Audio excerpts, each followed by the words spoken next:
Hi, I'm Jordy. And I'm Steven. And this is Thorndale Theater Talk. This is a podcast where we talk about movies, TV shows, and anything in the entertainment industry. Damn straight. Damn straight. Remember to follow us on Instagram at Steven Centrella. That's you, right? I think so, maybe. Yeah, we'll find out. On Twitter at Thorndale Talk, our official Twitter page, at Kibbles312, and at Steven Centrella. And our Facebook page to follow it, Thorndale Theater Talk. And to subscribe, and comment to our YouTube channel, Thorndale Theater Talk. You get to see this guy's beautiful face. And if you like and subscribe and comment, Jordy will come to your house personally and shake your hand. Once again, I probably won't do that. I won't do it. He promises right now. No. He will come to your house and shake your hand. Continue on. You're the boss of me? Damn straight. Shit. Remember to listen to our 55 other episodes on podcast streaming services like Apple Podcasts, Spotify, and Breaker. Mm-hmm. All right, Steve-O. Let's get down to business. Let's get down to brass tacks. I'm not good with taxes. What was your movie of the week, and how was it? My movie of the week was Kong vs. Godzilla. So, great movie. Great movie. It was entertaining. I wouldn't say great, but it was very entertaining. You're getting what you're expecting. It's on HBO Max, and you go in theaters and watch it as well. It's pretty much Kong versus Godzilla.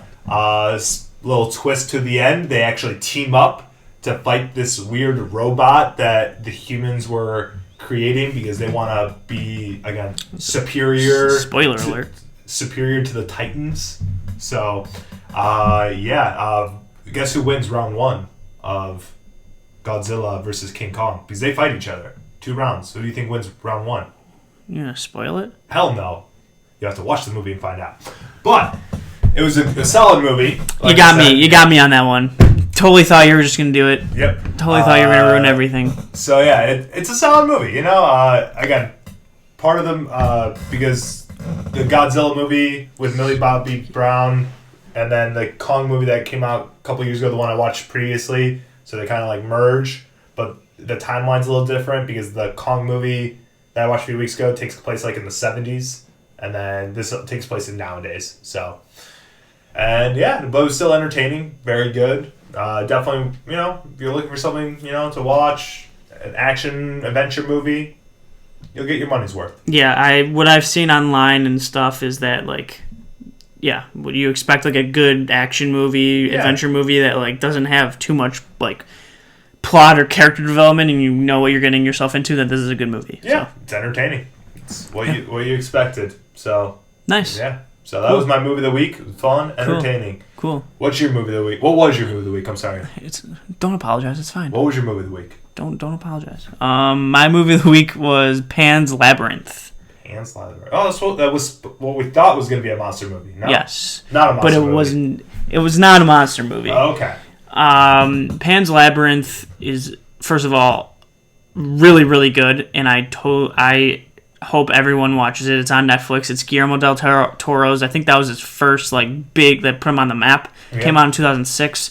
It's in Spanish. It's about it takes place in the 40s in Spain. I think there might have been a civil war going on. If there was some sort of, I think it was in Spain. I could be wrong, but some sort of civil war going on in Spain, and it's about this daughter who goes with her pregnant mom to this person's shut up. Okay. Yes. I'm just saying it goes to it's her boyfriend, I guess I'd say. Okay. So her significant husband, other. Yeah, significant other who turns out to be kind of this ruler of. He's a terrible human being. He's like a Nazi. Okay. And it's about how the daughter loves fairy tales and kind of makes her own fairy tale. Yeah. What happened in sports? Something cool. This fairy tale. And kind of uses that as basically her source to not kind of focus of what's going on in front of her eyes, because it's kind of very dark and very sad. All right. That was a very interesting description. I'm trying. It's hard to. It's really, really good. But I promise you, it's. Sounds like a hard movie to describe. It's very good. It's Just watch it. It's about a daughter who has a fairy tale, like thinks of her own fairy tale while there's like a war going on. Okay. I could have just done that. Yeah, you could. I could have just easily done that, but I didn't. It's very good. Highly recommend it on Netflix. Guillermo del Toro. I already liked him to begin with, but I think that made me go over the edge. That's probably my third favorite foreign film that I've seen behind Parasite and City of God. All right. It's so good. Check it out. It's on the net to the flicks. Yes, it's on Netflix. But Steve-O, what's your movie of the week for this week? My movie of the week this week is called Prospect. It's a movie that came out in 2018. It's a sci-fi thriller movie. Not a big cast, but a lot of no-name actors. The only big name that you would know would be Pedro Pascal, who's the Mandalorian, was in Wonder Woman 1984, Game of Thrones, etc., etc. So the movie is about a man and his teenage daughter who go on a venture to an alien moon to in searching of this valuable gem, and they kind of hit some bumps in the road. Best way I could describe. So it's a sci-fi action thriller movie. Never seen it before, but Pedro Pascal is my boy. I love. He's your boy. He's your boy, Blue. Yeah, he's my boy, Blue. I really love a lot of the work he does. Again, his character in Game of Thrones was amazing. He's great as the Mandalorian. He's going to be in the Last of Us series. He's got a lot of good work going towards him. I'm a big fan of him. So yeah, he's a really good actor. Yeah, I agree. So I'm excited. We'll see, because since he's the only big name in this movie, so we'll see how it goes. So I'm excited. You can watch it on the net of flicks, the flicks of net. It's actually just Netflix. The flicks of net. So that's where you could watch it. Just Netflix. Yeah. But nice. Yeah, what's gonna be your movie this week? Oh, thanks for asking. My movie of the week for this week is a movie called Snowpiercer. Snowpiercer. Which is on Netflix right now. It is directed by Bong Joon-ho. Bong Joon-ho, you say? Yeah, that is what I say. Cool. He directed Okja, which I did on an earlier episode that I reviewed, and he also did Parasite, which is one of my favorite movies. Yeah. It's with Chris Evans and Ed Harris and Tilda Swinton, and it's the Earth's remaining inhabitants are confined to a single train circling the globe as revolution brews among the class-divided cars. I feel like I already watched it. You didn't. Oh, cool. You didn't. It's a weird... We're going to just go by that. Yep. So, really good. Bong Joon-ho made Parasite. Chris Evans is phenomenal. I'm excited. There we go. It's short and sweet. Watch it on the net of flicks. The flicks of net. The net of flicks. So, Steve-O, there was a episode that came out of Falcon. It's our weekly review of Falcon and Winter Soldier! Oh.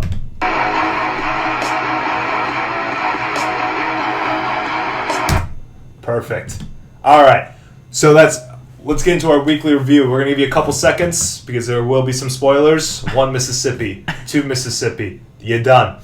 I kind of wanted to recap that you clicked play, but you didn't realize that the sound wasn't on. Yeah. So. You were like, oh, and then you put it on. All right. Yeah. All right. Spoiler review. Steve-O, hit me. What do you think? This was by far the best episode of the series so far, I think. Just so much happened. It was so good in so many ways.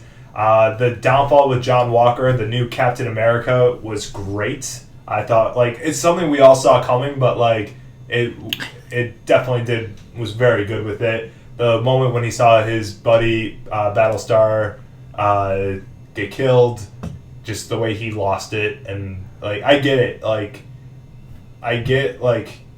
It's tough losing your best friend and in that kind of situation, but he's supposed to be Captain America. You're supposed to, you lose people. Like Steve Rogers, when he lost Bucky, he still continued his fight. So, again, but he's no Steve Rogers. That's the thing. So, well, other than that, it was so good. And then again, the scene at where it ends with the bloody shield, that shot too. That shot was so good. And then also just, again, the elaborate on Carly, the leader of the Flag Smashers, was pretty great. Her and, Sam's conversation. So good. So good. Just... It is. The show's turning out very well. What I've been expecting. I don't know how the next episode's going to top it, but it will. I bet. So yeah, it will. It will.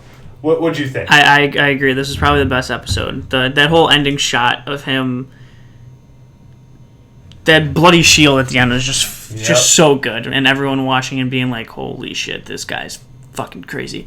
But a thing that kind of reminded me too is that, you know how he takes the shield up and like murders the guy right there, and it kind of reminds me of in Civil War when where Steve Rogers had the shield up, and he could have killed Iron Man when he was on the ground, but instead just breaks his whatever it was, his armor. Much, yeah. Like, it just shows you the difference on like a madman trying to be Captain America to Steve Rogers. That's a good comparison right there. Yeah, I think that we knew that he was like not the right person, and we knew that he was like a little bit like he can't deal with it. Pressure. Yeah, it's too much pressure for him. There was always like some seeds were planted like in each episode of, you just see that like he just can't do it, and then this was the culmination of it all, like breaking in front of us. His conversation with Sam with Carly was phenomenal. Yeah, that whole explaining to her like he literally goes, "I am on your like I agree what you're saying. Like your intentions are good, but I do not agree with how you're doing it, and your actions toward it." Yeah, which is true because she's murdering innocent people. We're not going to get into that. Steve, you're smiling.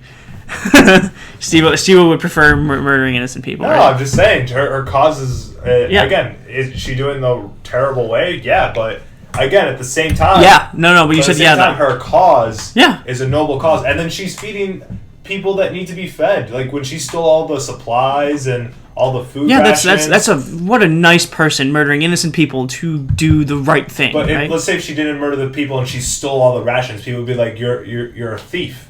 You're stealing." I don't know about that because they would. Listen to me. Let me finish. They would. She already had that persona of I'm killing innocent people before that, so we can't say what would have been if she just stole. She killed innocent people beforehand. She burned a building in that last episode. I'm just saying though, even if she didn't murder, they would still find her as the villain. I don't think so. I think so. I don't think so. Maybe the world would, but then like Sam and them would like get more into it and tell him like, don't do certain things. And also, if they were stealing something, they wouldn't be on the Avengers' radar because it's just stealing. There was a lot of stealing, but like a lot of stealing. They're not gonna. They would. They would. Whatever. We can't say what if she's murdering innocent people. We can play what ifs, but yeah, continue. Yeah, she's murdering innocent people. So. Yeah. Well, again, even her friends even called her out on that. Like her close you saw when she did kill in that car. Yeah, he goes there were innocent people in there, and she goes she said, well, they're going to be in our way regardless, yada yada yada. But it does show that she is surrounded by good people. She's making poor decisions, but she is surrounded by good people. If they're good people, then why are they supporting her killing? Again, not again. They have the right mindset. They are not leaders, but I know, but still. Again, the people that she's working with, they are trying to do good things. Yeah, but they're not doing good things, though. They are. Steve-O. They are. Steve-O. They're trying to do good things. I think you need to go to counseling. I don't say counsel. I'm just saying they. Yeah, Steve-O. I completely agree with you with the cause. That's the bullshit. They're acting on murdering innocent people. Some are and some aren't. The teacher was no part of the murdering. He was teaching children. Oh my god. He was teaching children. Steve-O, we're not. Let's end this one. Teaching children. We're talking about Carly. We're not talking about And I was saying the people that she's. Yeah, but they're supporting her murdering innocent people. They're supporting her getting the stuff that they need. But they're they're okay with her killing innocent people. Oh, we'll see what happens. Continue on. We'll see what happens. You know I'm right about that. We'll see what happens. I'm agreeing with you on the entire. You want to feel that sympathy and be like, yeah, they're doing this, and I'm like, you're agreeing, but what cost? At what cost? And you make it seem like you're okay with what they're doing. We'll see what happens. Okay. But great episode. Yes. Great episode. Also, prediction. Yeah. I believe Sharon Carter is actually like the other villain that was supposed to be the pawnbreaker. Yeah, the pawnbreaker. I think broker. Or whatever. Yeah, I think that's who she is. Yeah, I know a lot of people predicting that, and it's like a very solid prediction. That's my prediction for that. And then also, I think in next episode you will see John Walker step down as Captain America. And then, do you think he'll willingly step down? I don't think he'd be willing, but I think that he'll be forced to, and then part of him will probably agree to it. But the concerning thing too is that like he took the serum, so like how are they gonna? They're again, so going based off the comics, he does take the serum, yes, but he basically the way they write it off in the comics is pretty much the U.S. Army uses him for certain missions, so he continues his job in the armed forces, but he's no longer Captain America. Yeah. So he's just the new, I don't want to say Winter Soldier, but he's the new like U.S. military. Just a super soldier guy. So also a great scene was Zemo talking to was it Falcon or Sam, when he goes like, "Would you take the serum?" He immediately knows, and he's like, "No, the guy would not do it." And then Zemo, you kind of said respect. He's like, "Oh, this guy's not bad." Yeah. So that was like a kind of cool back and forth of that a little bit, but great episode, great show. Marvel can't seem to. Yeah. Next episode is supposed to be an hour long, they say. So we'll wait and see what happens with that. We'll see if that's true. Either way, it's been like averaging like 42-ish minutes. So it has, but yeah. So I read the article. It's supposed to be over an hour, but my prediction it'll probably be like an hour and 5 minutes, but like 15 to 20 minutes of credits. So we'll probably get a 50-minute episode, about an hour. But yeah, we'll see what happens. Yeah, we'll see. Excited. New episode this Friday. Be on the lookout for that. All right, Steve-O, it's time. Let's get into the news, everybody. Jordy, where do we get our news from? ScreenRant.com. Damn straight. We get it from ScreenRant.com. Damn straight. All right. First big piece of news that hit throughout the week. So Netflix signs a big deal with Sony to stream their films after a theatrical run. So after a Sony movie's done in theaters, it's going straight to Netflix. The deal starts in 2022, and it's a 5-year deal. And so some of the movies that you'll be seeing that will be going to Netflix, like Uncharted, Spider-Man Into the Universe 2, basically any Sony movie that's produced by Sony.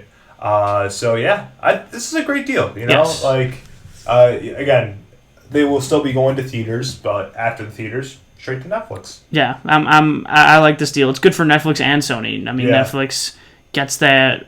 You know why they started this whole streaming to begin with. It's because of the movies that came out on theatrical release. You just pay something a month and you watch it watch it whenever you want. Pretty quickly after the theatrical release. We just haven't seen it in a while because of the whole COVID.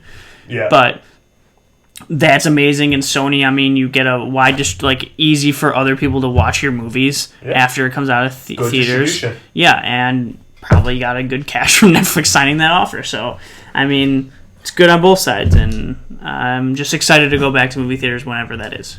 That's all I got to say. Very soon. We're on the right path. Yes, we're almost there. All right, next piece of news. Something that I know Jordy would love. Come on. Speaking of Netflix, they paid $30 million to Kanye West for his documentary that's been in the works for 20 years. It's been in the making for 20 years. It's just about Kanye West and maybe his rise and just rise. Yeah. Jordy, your thoughts. You're a big Kanye West fan. He's your boy. You love him. What do you think? I'm excited. You're excited? Yeah, I think... You just don't seem like it. I mean, like, being a fan of him, I've seen a lot of, like, behind-the-scenes stuff, like, on YouTube or, like, how he makes his music, which is really cool. But, I mean, I'm all about a docuseries on Netflix about Kanye. I'll watch it. There you go. He'll watch it, he says. Yeah. Look at that. His boy Kanye. It's because I looked up, his second album, Late Registration. There was like a behind-the-scenes documentary thing called like Late. I don't know if it was. Maybe it wasn't about the making of Late Registration. It was the making of his concert they did called Late Orchestration, which is when he did a one-day concert of the whole orchestra and did all of Late Registration. Yeah. And it kind of shows the behind-the-scenes of like how he makes that and like how the music goes in, which is really cool. But like I said, I've seen a lot of behind the scenes stuff. I'm still excited, but like. He doesn't seem excited. It's okay. I'm excited. He's not your boy. It's okay. It's okay. He's not your boy. That's all right. That's all right. Kind of is not your boy. Yeah. That's all right. Yeah. All right. Next piece of news. So Tom Holland is set to star in Apple TV series The Crowded Room for Apple TV. Who knew? So yeah, Spider-Man Tom Holland will be going from the big screen going into the small screen as TV show. So yeah. This is cool to see how TV shows and have just been evolving since basically sitcoms when that's all like big TV was in like the 70s and 80s, 90s, even 2000s too, for a long time. Yeah, I know. I was just saying where it started. Yeah. For a long time. And like how I felt like in the Breaking Bad era around there is where TV shows were they are more than just a sitcom. They can tell elaborate stories and character development, and how they can do a 6 seasons to show it instead of a 2-hour movie, and like how much more in depth and creativity they can do with it. And it's really cool that they get big name actors are starting to go into it. Like the morning show has Steve Carell and Jennifer Aniston's back, even though she was known for Friends, she's still a big name actress, obviously. Tom Holland now getting his own TV series that's going to be on Apple. Like, it's so cool how the medium of TV shows or television, television like is on par with how big movies are. They are. And it's just so cool to see how it evolved. Again, as you said, like when Breaking Bad and Game of Thrones kind of yes. Game of Thrones was like the ultimate. Like I wonder. A cool thing that I've been at least wanting to know is like what's that next show that's just gonna be like top tier, like Breaking Bad, and then very shortly after was Game of Thrones. Game of Thrones topped Breaking Bad for like how huge of a show it was. So like, it's interesting to me. Like, I wonder what next cultural changing show will be. Yes. Who knows? It could be Tom Holland in this show. Yeah, it could be. Wait and see. But it's just cool to see big name actors doing TV as well. Yeah, they're expanding their acting chops. Yeah, it's cool. All right, next piece of news. So Sam Raimi's new horror movie, Every House is Haunted, lands at Netflix. So Sam Raimi, who did the Spider-Man movie and Spider-Man 2, and now doing Doctor Strange 2, and done a bunch of things. So he's got a horror movie that's going to be hitting Netflix. The movie's called Every House is Haunted. So... Is every house going to be haunted? Ooh, yeah. Do you do the sound effects of that? Ooh. I like Sam Raimi. I mean, obviously, you just said he did the Spider-Mans, like 1, 2, and... Not 3. I mean, he did do 3. He did 3? Yeah, he did do 3. Shit. Then just don't take claim for that. No. But he did 1 and 2. Well, there was a lot of controversy on the 3rd movie in the making. That's what I heard. But... And then, I mean, he's doing the new Doctor Strange. He's done a lot of horror movies, so... That's cool. Yeah. Cool. Netflix got someone like him to get it. Exactly. Next piece of news, kind of continue on that Spielberg movie about his life. They just casted Paul Dano playing Spielberg's father. So going back, what we said about 2 weeks ago, so Seth Rogen's playing Spielberg's uncle. Now Paul Dano is playing Spielberg's father. So this is interesting. Paul Dano is I think one of the most underrated actors. He's a great actor. Yeah, but like so good. Just like not a lot of, I don't know, a lot of people he doesn't like get a lot of praise. Yeah, yes. He doesn't. I mean, he's so good in what's that movie with the Beach Boys? Oh, Love Mercy. So good in that movie. He was great, I'm sure, in Swiss Army Man. Amazing. He's going to be the Riddler in the Batman, which is really cool. Don't forget about Little Miss Sunshine. Yeah, or There Will Be Blood. Yeah. He's a great actor. He is a great actor. Agreed. Doesn't get enough praise, but so he will be playing Spielberg's father, which is him cool. And Seth Rogen. Yeah, we'll be on the lookout for more of the casting for this movie. Because so far, 2 big name actors like that. Got to see who else will be involved. Right. So, Paul Dano. Speaking of other casting, so Indiana Jones 5 casts Phoebe-Waller as Bridge as I'm sorry. No, Phoebe-Waller Bridge. That's her name. Yeah. Phoebe-Waller Bridge as the female lead in Indiana Jones 5. So she'll be, again, alongside Harrison Ford.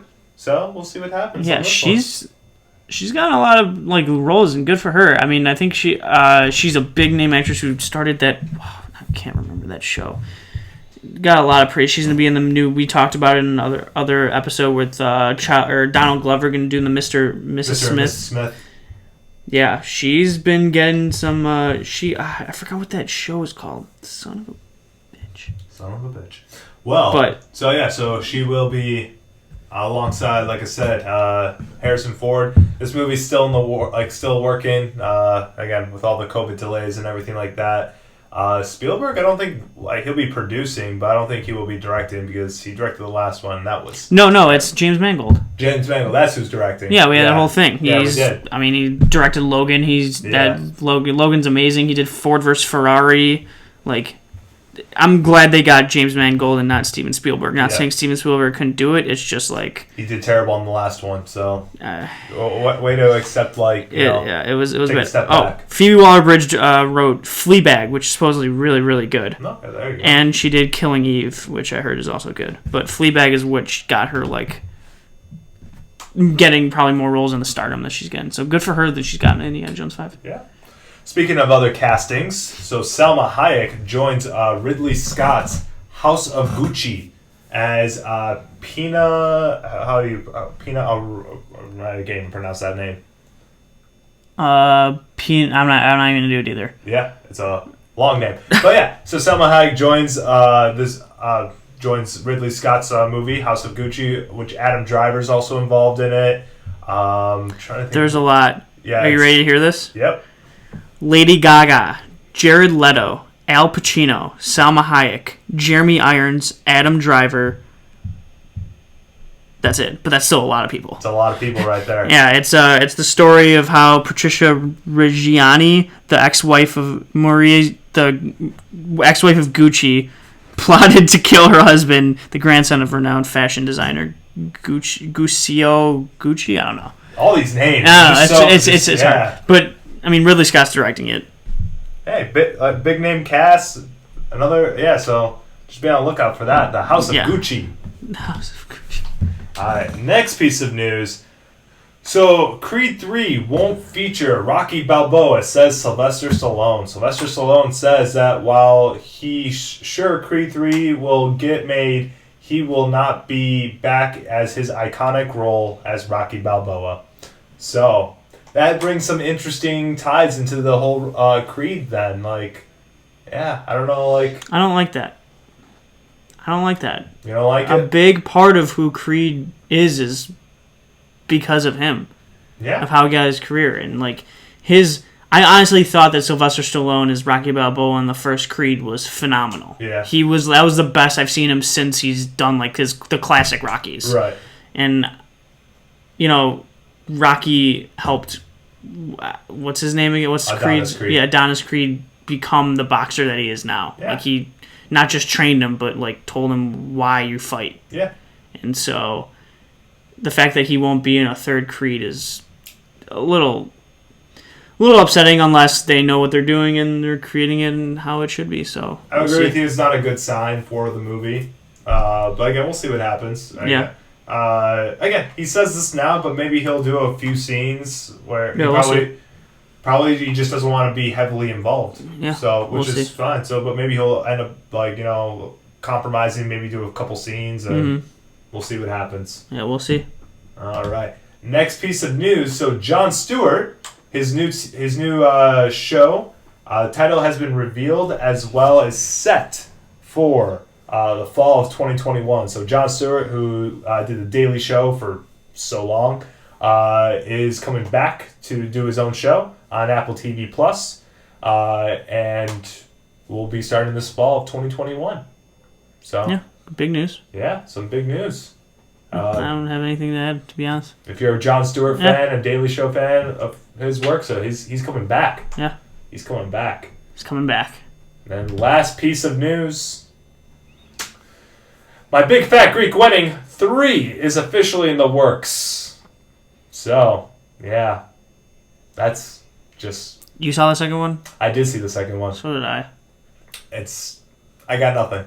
Yeah. This is sad. Just stop. Just stop. We go through this a lot. Well, the first one was great. Yes. It was so good. Yes. Second one, like, I get it. The fans been waiting long for it. Sure, do it. Wasn't that good, but the fans got what they want. Like, you got your second My Big Fat Greek Wedding. I don't get how they could do a third one. Like, maybe her daughter is getting married and it's just the cycle all over again kind of thing, maybe. I will say this. If they do plan on doing this movie, I get it's in the works, but, again, anything can happen. But if they do actually plan it, they got to do quick because a lot of the big actor, like, the parents, they're in their late 80s, early 90s. Like, gotta hurry up on that. They know. I don't think they understand. I think they know. I think that she's the one who created it all. Yeah. So I'm sure. I will say, I do know one of the, so the actor who plays Ian Miller's father, I know he passed away. So, that's what I mean. Like, she knows, Steve-O. She knows. I'm just saying, you gotta hurry up on this if you really want to do this. Yeah, so, I don't really have anything to add on. I'll just accept because it's the same thing as you. Yeah. So. Oh, yeah. First one's great. Second one, Third one, I imagine, would be terrible. So. Which becomes amazing. What if it's like even better than the first one? I doubt it. You know, I could put solid money on it. I would too, but I put some solid money on it. That's saying it would do terrible. So my guess, like I said, my guess is the third one. If they did a third one, it's her daughter gets married and just goes through the same process. Yeah. So, how original. All right. That is it. It? That's all the news we have for you today, and that concludes this episode. So, remember to follow us on Instagram at Steven Centrella. Yep. He posts cool things on there. Not really, but... On Twitter at Thorndale Talk, our official Twitter page, at Kibbles312, and at Steven Centrella. And remember to follow us on our Facebook page, Thorndale Theater Talk, and to subscribe, and comment to our YouTube channel, Thorndale Theater Talk. Remember, Jordy will come out and give you a handshake if you subscribe, and comment on the YouTube channel. He will come to your house and shake your hand. It's just not true. He will come to your house and shake your hand. Do you speak for me? I do. The end. Fuck.